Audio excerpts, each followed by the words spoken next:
Voilà, nous sommes toujours à Cambrai, nous sommes au Papillon Blanc et aujourd'hui nous allons aborder un thème très important puisqu'il s'agit des personnes vieillissantes et un sujet qui nous touche tous. Que vont devenir justement ces personnes qui ont été accompagnées pendant toute leur vie quand elles arrivent à l'âge de la retraite? Pour y répondre, deux personnes avec moi sur le plateau. D'abord, Pascal. Bonjour Pascal. Bonjour. Alors Pascal, vous êtes accompagné de Martine qui va nous témoigner dans quelques instants justement du parcours qu'elle a eu au Papillon Blanc. Hein Martine? Oui. Voilà. Bonjour. Voilà. Et on va commencer par vous, si vous le voulez bien, Pascal Charlet. L'espace partagé, qu'est-ce que c'est que l'espace partagé? Alors l'espace partagé, c'est un atelier qui accueille 15 usagers avec 50% en continuel au niveau de leur production et 50% en intégration. Donc on essaye dans cet atelier de les intégrer au niveau de Cambrai sur des structures, dans des loisirs. On essaye de leur faire émerger des centres d'intérêt pour qu'ils puissent occuper leur journée après. Et surtout, on essaye d'éviter l'isolement qui arrive souvent après. Comment est née l'idée justement de créer ce type d'atelier ? Alors, on a fait un constat vers les années 2010 où on s'apercevait que les usagers étaient fatigués en fin de parcours et ils ne savaient pas comment occuper leur journée une fois qu'ils sont à la retraite. Donc, on a eu la chance au niveau de l'ARS d'avoir une extension de 15 places justement pour les y préparer. Donc au quotidien, vous nous l'avez expliqué, hein, vous avez déjà l'immersion dans le milieu associatif du Cambrésis. Mais en fait, vous-même, vous accompagnez vos travailleurs sur ces associations. Vous leur faites découvrir des associations pour voir quelles sont celles vers lesquelles elles vont vouloir se tourner. Ça se passe comment réellement ? Alors, par rapport à la Covid, c'est vrai que c'est un petit peu compliqué en ce moment, mais effectivement, nous étions associés avec les centres sociaux du centre-ville, où il y avait des ateliers bois, cuisine, activités manuelles. Ensuite, on les intègre au niveau des médiathèques du labo de Cambrai. Au niveau association sportive, il arrive qu'en fonction de la demande des usagers, on les amène aussi. Et on essaye surtout, grâce aux Cambrésiens, de les mettre dans tout ce qui est événements particuliers. Donc là, on a eu une visite, une exposition sur les insectes géants à Eclipse, par exemple. On a les magasins Avchin qui se sont associés avec les magasins Dio pour faire une vente à Pâques. Donc on leur fait découvrir un petit peu la richesse du Cambrésis et que ce sont des choses qu'ils peuvent faire après par eux-mêmes. Alors, je comprends et je partage l'atelier que vous mettez en place, mais est-ce qu'il faut véritablement attendre qu'ils arrivent à l'âge de la retraite pour les initier au monde extérieur et aux activités extérieures ? Alors non, forcément, ils y sont un petit peu avant, mais on sait que la personne vieillissante a tendance à se recroqueviller un petit peu sur elle. Donc nous, on est là pour les stimuler, éviter l'isolement. Donc l'effet de groupe, l'effet aussi d'être en atelier à part du conditionnement, leur permettent d'avoir un cadre beaucoup plus calme où ils peuvent vraiment discuter, échanger et faire ressortir leurs envies. Quand ils sont sur leur poste de travail, ils sont à leur travail, ils ne sont pas dans leur préoccupation de la journée ou du week-end. Justement, quand ils sont au week-end, je suppose que déjà, ils participent soit à la vie associative, soit à la vie sportive. Alors ça dépend, il y en a qui malheureusement ne font pas grand-chose. Donc je me souviens d'un usager il y a quelques années qui nous a dit que c'était la première fois qu'il découvrait la mer. On avait fait une sortie sur nettoyant la nature à la mer et c'était sa première sortie. Donc voilà, c'est très important pour eux. Et le fait de vivre des choses ensemble, en général, ils se retrouvent à la retraite ensemble, ça leur permet de se côtoyer après. Je pense à Martine qui a une bonne copine dans le groupe et qui l'invite souvent à manger, à prendre le thé, à faire des balades avec le chien. Donc c'est aussi créer ce rapprochement. Alors on va lui laisser le micro à Martine. Voilà. Alors Martine, parlez-nous-en justement de votre copine. Vous êtes trouvée justement grâce à l'atelier ? Oui. Et vous faites quoi alors avec votre copine ? On boit du café.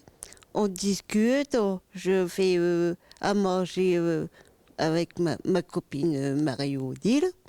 Alors on fait...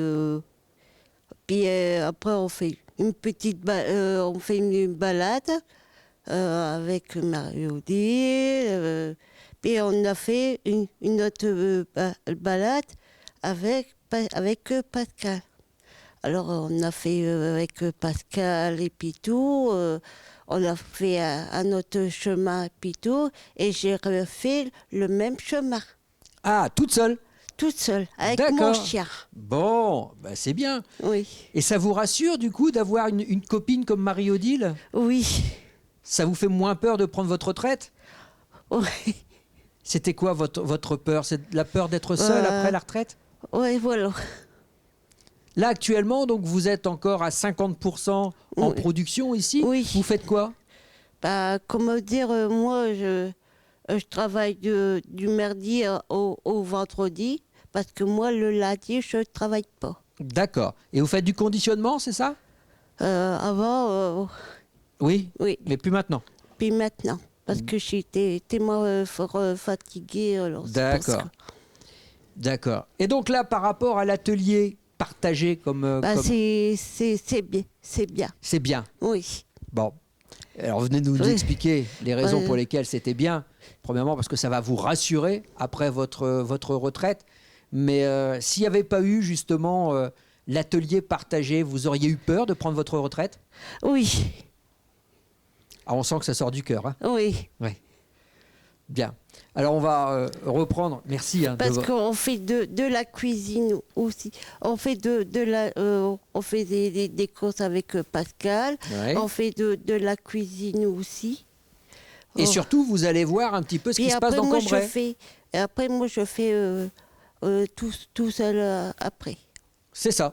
Oui. Pascal vous explique comment on fait. Et après, il faut se débrouiller toute seule pour pouvoir le faire. le faire. Sur un papier, parce qu'on met sur le papier. Sur Bien un, sûr, il faut noter pour bien... parce qu'il y en a qui ne savent pas lire et il y en a qui ils savent lire. Tout à fait. Voilà. Donc c'est important. Oui, Et c'était surtout important que vous puissiez en témoigner oui. pour les gens qui se poseraient encore la question. Parce que voilà, c'est un sujet très inquiétant de savoir effectivement comment nos aînés en situation donc de handicap vont pouvoir passer le cap de la retraite. On va rendre le micro à Pascal. Je vous remercie en tout cas de votre témoignage. Oui, merci. Voilà, donc notre amie Martine témoignait à l'instant même que justement vous lui montriez des choses à faire, des choses simples de la vie, faire à manger, prendre le parcours. C'est ça aussi en fait votre accompagnement. C'est pas seulement leur faire découvrir le milieu ordinaire et le milieu associatif, c'est aussi les préparer à l'autonomie. C'est ça, à ce qu'ils soient capables de se débrouiller seuls. Alors on a la chance d'avoir à Active une médiathèque. On a comme partenaire la médiathèque départementale du Nord qui nous a aidés à mettre en place une petite médiathèque, donc bibliothèque, sonothèque et des jeux de société. Et ils nous permettent de bénéficier de formations. Donc on a eu des formations FALC, faciles à lire et à comprendre.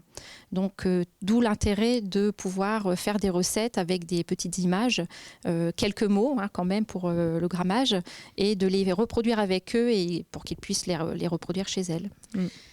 Alors l'autonomie, c'est également savoir se débrouiller seul pour les transports. Là aussi, vous avez un accompagnement soit pour leur aider à prendre le bus ou à se repérer seul dans les rues? Non, alors nous les usagers arrivent à l'ESAT en car du fait qu'on a déplacé l'ESAT Active à Rayencourt-Saint-Ol. On a des bus qui les prennent en charge à la gare ou à l'ancien site où ils travaillaient au niveau des Arquets. Mais quand ils vont être en retraite? Alors quand ils vont être en retraite, ça on s'en occupe pas. C'est plus le service d'aide D'accord. quand ils sont Donc c'est un autre suivis. service, C'est un autre service qui le les prend aide en charge. à se Oui, retrouver. oui. D'accord. Alors, au niveau de votre prise en charge, vous nous disiez tout à l'heure qu'il y a 15 personnes.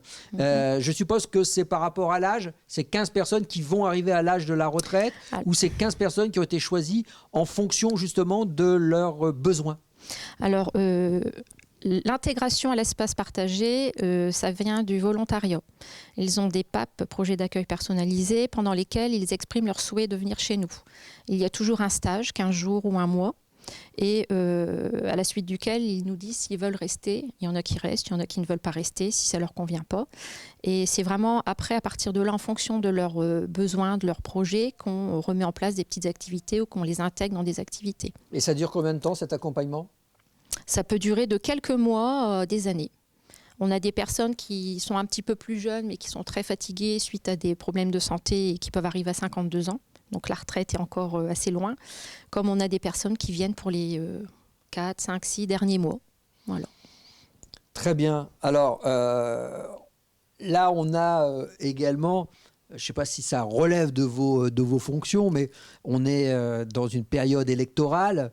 Est-ce que là aussi, vous allez accompagner, aider justement vos usagers dans cette période électorale ? Alors non, on ne les accompagne pas sur ce sujet-là. Je sais qu'ils en parlent entre eux et je sais qu'on ne les empêche pas. On a des groupes de parole, des groupes d'expression.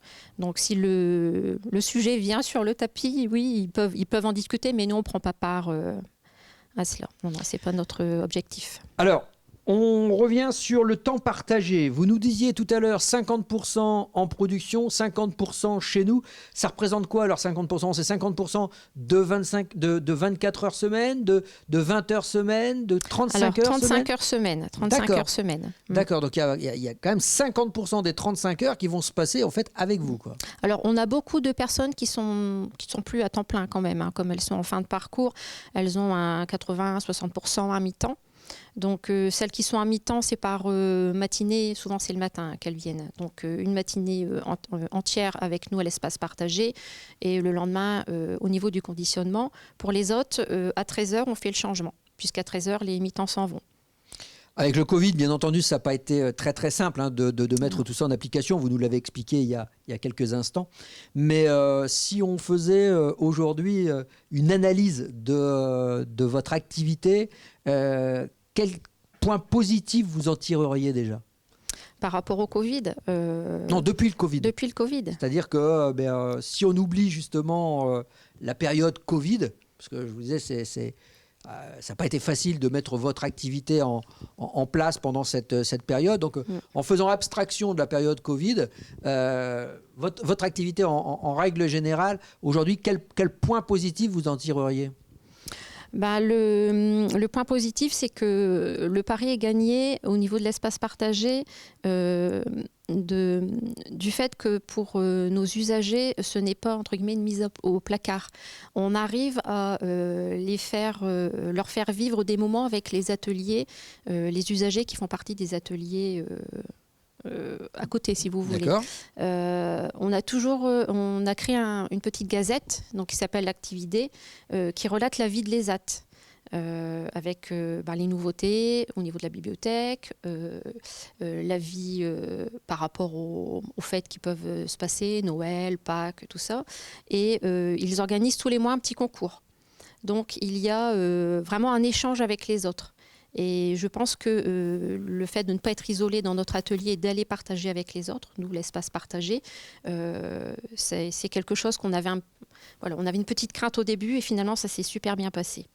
Ouais. Et alors, à l'inverse, quel serait le point qui, à votre niveau, vous diriez, tiens, on a encore ça à améliorer. Je sais pas, ça peut être justement donner l'envie à plus de personnes de profiter de cet atelier. Ce serait quoi encore ? Alors moi, ce ne serait pas pour ceux qui sont encore à l'ESAT, mais c'est pour ceux qui sont déjà partis. Il y a quelques années, avant le Covid, on accueillait les anciens une fois par mois. Donc on se retrouvait une quarantaine quand même sur Cambrai. Et autour d'une activité, ils échangeaient sur justement ce qu'ils faisaient. D'accord. Donc pour donner, rassurer et donner envie. Voilà.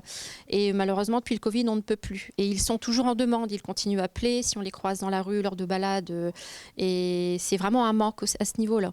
Donc là, depuis la semaine dernière, on a remis en place des marches quand il fait beau pour pouvoir les inviter à venir nous rejoindre. Et on a deux personnes, Pascal et Arlette, qui ont pu venir. Et on voit qu'ils en ont vraiment besoin. Eh ben on les salue. doute pas un seul instant qu'ils ne regardent pas votre intervention sur notre chaîne. Très bien. Bah, écoutez, là aussi, je suis vraiment ravi d'avoir pu partager ces moments ici au Papillon Blanc parce que ça relève de notre façon de penser, nos valeurs également qu'on partage avec vous. C'est-à-dire que ce n'est pas seulement des travailleurs en situation de handicap qu'on va accompagner pendant un parcours professionnel, mais on voit vraiment les valeurs humaines de votre fondation, de votre engagement et justement le respect des professionnels qui accompagnent ces usagers. Donc à ce titre, je vous en félicite. Merci. On remercie bien entendu toute l'organisation et la direction des Papillons Blancs de nous avoir permis de réaliser cette émission.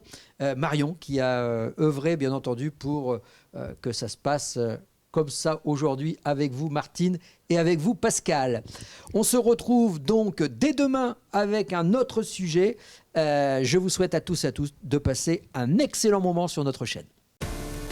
Première région automobile, première région ferroviaire, première région agroalimentaire, première région en matière d'investissements directs étrangers pour les projets industriels, un hub logistique international, mais aussi une région avancée en matière de transition énergétique et de technologie numérique pour une économie plus responsable, plus durable, plus connectée et plus collaborative. La région Hauts-de-France, une région qui se transforme.